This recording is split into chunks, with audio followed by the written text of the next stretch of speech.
Hello, আসসালামু আলাইকুম। আমি শিখা।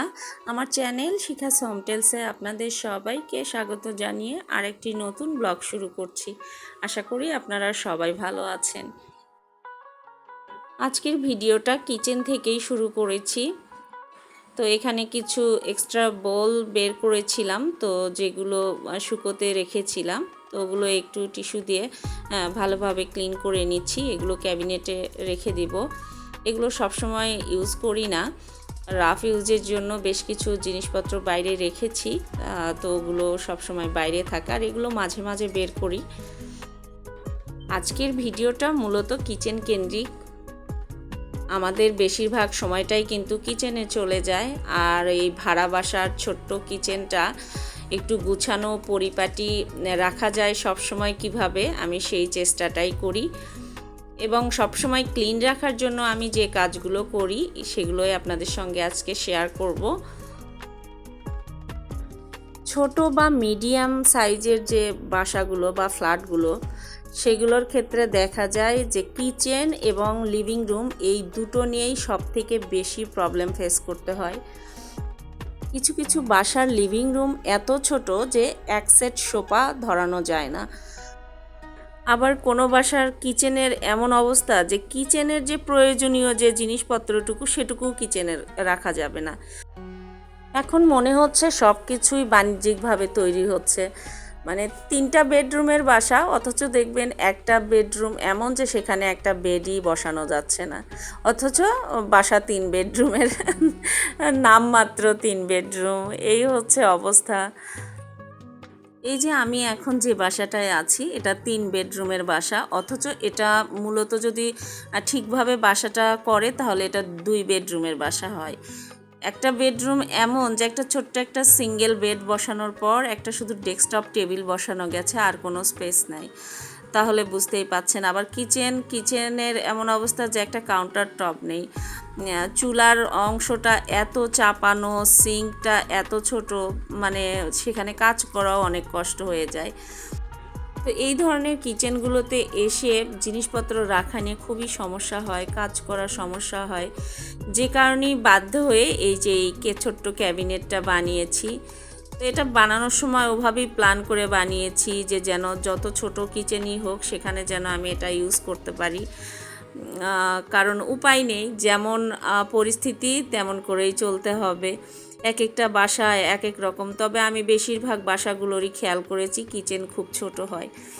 আর এই ছোট্ট কিচেনগুলো যদি একটু অগোছালো রাখেন তাহলে তো আর কথাই নেই, আপনি কাজ করতে গেলে একদম দম বন্ধ হয়ে আসার মতো অবস্থা হয়। যে কারণেই সবসময় চেষ্টা করতে হয় এগুলো যেন একটু গুছানো পরিপাটি থাকে, তাহলে খুব সহজে যেন একটু নড়াচড়া করে কাজ করা যায় আর কি।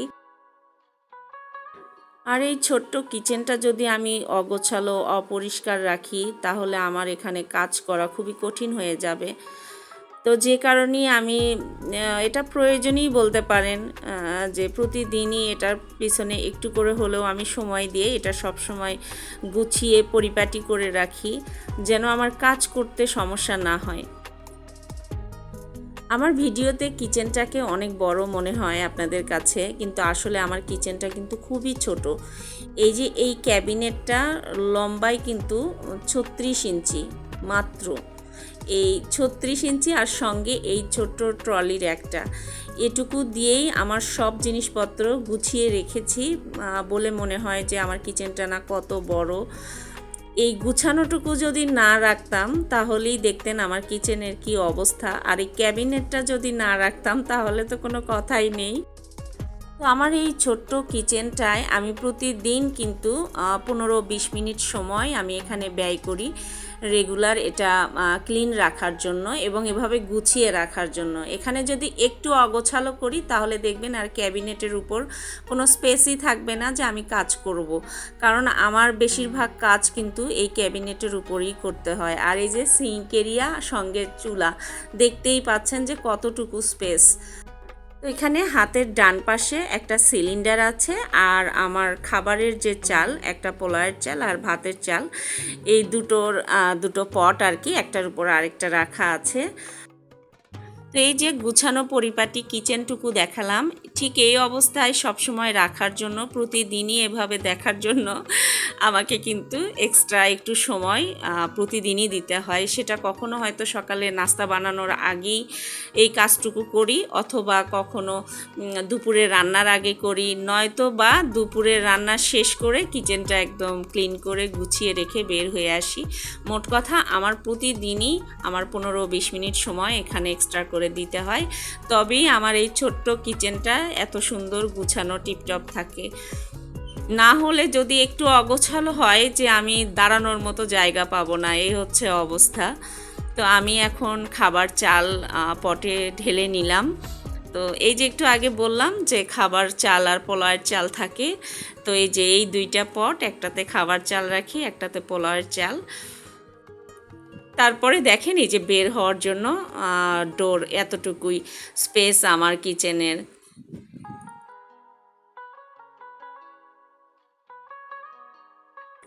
আর কিচেনটা পুরোপুরি গুছানো কমপ্লিট করে আমি কিন্তু অফ ক্যামেরায় আরও কিছু কাজ করে নিয়েছি। তার মধ্যে এই যে কাঁঠালের বিচি ভর্তা বানাবো, তার জন্য যে উপকরণগুলো লাগে সেগুলো রেডি করে নিয়েছি, আর একটা চচ্চড়িও রান্না করেছি।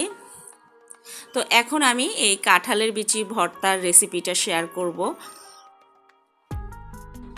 এই যে বললাম যে চচ্চড়ি রান্না করেছি, তো এখানে রুই মাছের যে ছোট পিসগুলো ছিল সেগুলো দিয়েই আমি একটু আলু, পেঁয়াজ, কাঁঠালের বিচি আর সামান্য একটু পুঁই শাক দিয়ে চচ্চড়ি করেছি। আর এখন ফ্রাই প্যানে খুব অল্প পরিমাণ তেল দিয়ে নিচ্ছি। এখানে এই তেলেই কাঁঠালের বিচিগুলো অল্প আঁচে ভেজে নেব। কাঁঠালের বিচিগুলো ভাজাও হয়ে যাবে আর সিদ্ধও হয়ে যাবে। তো আমি এখন একটু তেলে ভালোভাবে নাড়াচাড়া করে এখানে ঢাকনা দিয়ে ঢেকে দিব, যেন এটা ধীরে ধীরে সিদ্ধ হয়ে যায় আর ভাজাও হয়ে যায়। আর এদিকে আমি চচ্চড়িটা ডিশ আউট করে নিচ্ছি। আমরা অল্প মানুষ, যে কারণে রান্নাও করতে হয় খুব অল্প পরিমাণে। তো দেখা যায় যে আমার অধিকাংশ হাঁড়ি পাতিলও এরকম ছোট ছোট। তো অনেকেই আমার এই হাঁড়ি পাতিল দেখে বলে যে এত ছোট ছোট হাঁড়ি পাতিলে কি করে রান্না করো, এগুলো তো দেখলে মনে হয় যে খেলনা হাঁড়ি পাতিল। তো আমার কিন্তু এই ছোট ছোট খেলনা হাঁড়ি পাতিলে রান্না করতে বেশি ভালো লাগে। আমার বেশি বড় পাতিলে অনেক বেশি খাবার রান্না করতে ভালো লাগে না, কারণ সংসার জীবনের শুরু থেকেই অল্প অল্প রান্না করতে করতে অভ্যস্ত হয়ে গেছি। তো যে কারণে এভাবে রান্না করতেই বেশি ভালো লাগে আমার। আমার বাসায় যে পরিমাণ ভাত বা তরকারি রান্না হয়, তো সেটা দেখলে অনেকেই বলে যে এটা তো 4 জনের খাবার না, এটা 1 জনের খাবার। তো কাঁঠালের বিচিগুলো আমি প্রায় 20 মিনিটের মতো কিন্তু ঢেকে দিয়ে এভাবে বারবার নেড়েচেড়ে সিদ্ধ করে ভেজে নিয়েছি, কোনো পানি দিতে হয় নাই। আর এখন আমি এই যে পেঁয়াজ, রসুন আর কাঁচামরিচ ভেজে নিচ্ছি, তবে খুব বেশি ভাজবো না, হালকা ব্রাউন করে উঠিয়ে নিচ্ছি। যেহেতু কাঁঠালের বিচিটা একটু ঝরঝরে টাইপ হবে বাটার পরে, তো পেঁয়াজগুলো যদি আমি বেশি ব্রাউন করে নিই তখন দেখা যাবে ভর্তাটা আর অতটা সফট হবে না। তো যে কারণেই আমি পেঁয়াজগুলো হালকা ভেজে নিয়েছি, হালকা ব্রাউন করেছি। আর পেঁয়াজগুলো আমি কিন্তু খুব বেশি বাটি নাই, আধ বাটা বা আধ ভাঙা করে নিয়েছি। আর রসুনগুলো ভালোভাবে বেটে নিয়েছি, মরিচ। এখন পরিমাণ মতো সরিষার তেল আর লবণ দিয়ে আমি ভর্তাটাকে রেডি করছি, ভালোভাবে হাতে মাখিয়ে নিচ্ছি। কাঁঠালের বিচি আমি অনেকভাবেই ভর্তা করে খেয়েছি, তবে এই ভর্তাটার মতো এত মজার ভর্তা আগে কখনো খাইনি। এটা যতটা মজা হয়েছে, এই ভর্তাটা একবার যদি বানিয়ে খান তাহলে আর অন্য কোনোভাবেই আপনার কাঁঠালের বিচি ভর্তা খেতে ইচ্ছা করবে না, বারবার এভাবেই বানাতে ইচ্ছা করবে। এই তো আমাদের খাবার রেডি। এখন 2 মেয়েকে খাইয়ে দিব, যে কারণে একসঙ্গেই প্লেটে খাবার উঠিয়ে নিয়েছি। তো ওদেরকে খাওয়া শেষ হলে তারপরে এই প্লেটই আমি খেয়ে নেব। তো আজকের মতো ভিডিওটা এখানেই শেষ করছি। আল্লাহ হাফেজ।